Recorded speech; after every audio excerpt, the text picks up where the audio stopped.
This channel does not promote any violent, harmful, or illegal activities. All content provided by this channel is meant for an educational purpose only. গোলকিপারের ভূমিকায় আইসি দেখাবো সেই ছবি। ফুটবলে shot Trinamool নেতার, খেলা শেষে আইসির পাশে বসে বিরোধীদের হুঁশিয়ারি।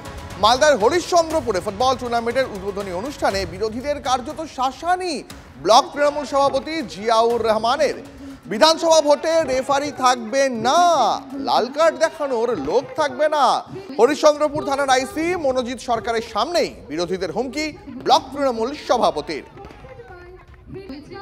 খেলাতে আমরা দেখতে পাই বিরোধীরা আটকাবার জন্য পায়ে মারার চেষ্টা করে, পায়ে মারলে কিন্তু রেফারি থাকে, রেফারি লাল কার্ড দেয়। আমি মনে করি সামনে আমাদের যে বিধানসভা ভোট আসছে, আমাদের যে সমস্ত বন্ধু ভাই যারা কর্মীরা আছে তাদেরকে বলবো তোমরাও সেইভাবে তৈরি হও। আগামী বিধানসভায় জোরদার খেলা হবে, সেখানে কোনো রেফারি থাকবে না, কোনো লাল কার্ড থাকবে না, তাই নিজের মতন হয়ে তৈরি হন।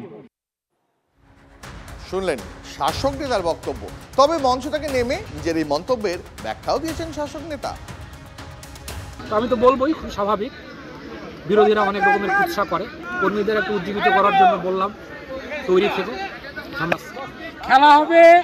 এখানে খেলা হবে, ফুটবল খেলা হবে, আর কিছুদিন পর খেলা হবে এ রাজ্যে ভোট আসছে, বিধানসভার ভোট, সেটাতে খেলা হবে। শাসকের সঙ্গে পুলিশি ঘনিষ্ঠতার অভিযোগ তুলে সরা বিরোধীরাও।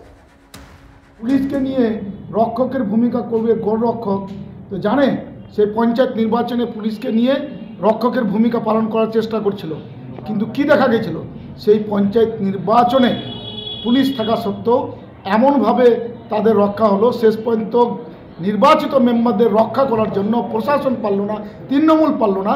আমাদেরকে প্রশাসন অনুরোধ করে তাদেরকে রক্ষা আমরা দিয়েছিলাম। যদি সঠিকভাবে নির্বাচন কমিশন তার নির্বাচনটা প্রক্রিয়া সঠিকভাবে হয়, তাহলে তৃণমূল নামটা দলটা কিন্তু মুছে যাবে। শোনালাম আপনাকে বিরোধীরা কি বলছে। যদিও বিরোধীদের অভিযোগ খারিজ করে জিয়াউরের পাশে দাঁড়িয়েছেন হরিশ্চন্দ্রপুর 2 নম্বর ব্লক তৃণমূল সভানেত্রী মর্জিনা খাতুন। আইসি সাহেবও বল মারলেন, আমরাও বল মারলাম, এতে আবার কি আছে? আইসি সাহেবকে আমন্ত্রণ করা হয়েছে, আইসি সাহেব খেলা এমন জিনিস, খেলা খুব সুন্দর, বাঙালিদের ফুটবল খেলা, তাই বল মেরেছেন আইসি সাহেব এবং গোলকিপার হয়েছে। আচ্ছা, ওটা কেন গোলকিপারে দেখা যাবে? প্রশাসনের জায়গায় থাকবে, প্রশাসনের জায়গা থাকবে, কিন্তু আমাদের যখন 26-এ ভোট হবে, তখন 26-এ আমরা ভোট করব, প্রশাসন জায়গা থাকবে। খেলা হবে আগামী 26-এ, প্রায় 250 সিট নিয়ে আমরা জিতে আসবো, তাই আমরা বলছি খেলা হবে। আসলে একটু ইন ডিটেলস জানি গোটা ঘটনাটা কি ঘটেছে। আমাদের সঙ্গে মালদা থেকে সুব্রত হয়েছে, আমি সুব্রতর কাছে যাই। সুব্রত, শাসক দলের নেতা বলছেন খেলা হবে, কি খেলা হবে সুব্রত? দেখো, খেলার একটা অংশ এর আগে আমরা দেখিয়েছি, তুমি ছিলে এবং সেদিন সেই মানিকচকের কথা মনে আছে কিছুদিন আগেই। একেবারে মানিকচকে ভলিবল টুর্নামেন্টের উদ্বোধন হচ্ছিল বন্দুক চালিয়ে গুলি করে পুলিশের সামনে, এবং এরপরে সেই পুলিশকে সঙ্গে নিয়ে, শুধু পুলিশ নয়, সেখানে সেই থানার হরিশ্চন্দ্রপুর থানার আইসিকে সঙ্গে নিয়ে আইসির পাশে দাঁড়িয়ে একদম স্পষ্ট ভাষায় তারা হুমকি দিচ্ছেন যে সেখানে রেফারি থাকবে না, লাল কার্ড দেখানোর লোক নেই, সুতরাং পায়ে মারলেও কোনো অসুবিধা নেই। একেবারে প্রকারান্তরে তারা বুঝিয়ে দিচ্ছেন সেই তৃণমূল কর্মীরা সেইভাবেই যাতে প্রস্তুতি নেয়।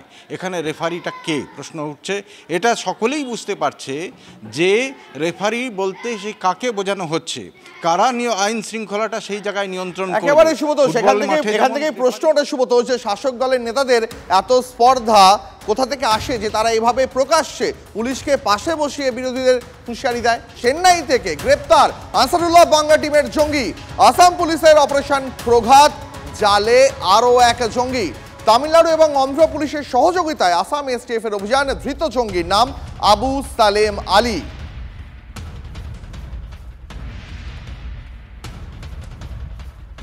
আমাদের সহকর্মী সুপ্রিয় রয়েছেন, আমি সুপ্রিয়র সঙ্গে কথা বলবো এই অপারেশন সম্পর্কে। আর কত জঙ্গি সুপ্রিয়, আর কত জঙ্গি এই দেশের বুকে লুকিয়ে এই দেশকে কুড়ে কুড়ে খাবে?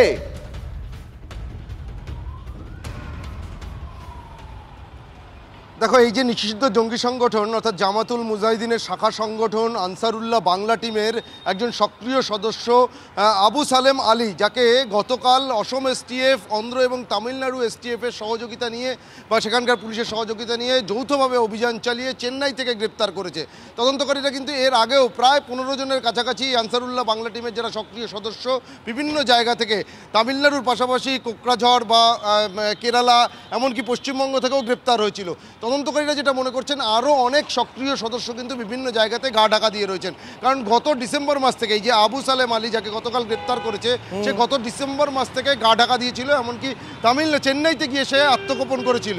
এবং ইতিপূর্বে এই অপারেশন প্রভাত প্রায় 1.5 মাসের কাছাকাছি সময় ধরে একেবারে অপারেশন প্রভাত যবে থেকে শুরু হয়েছে আমরা তবে থেকে আপনাদের সমস্ত আপডেট জানাচ্ছি এবং পরবর্তীতেও জানাবো।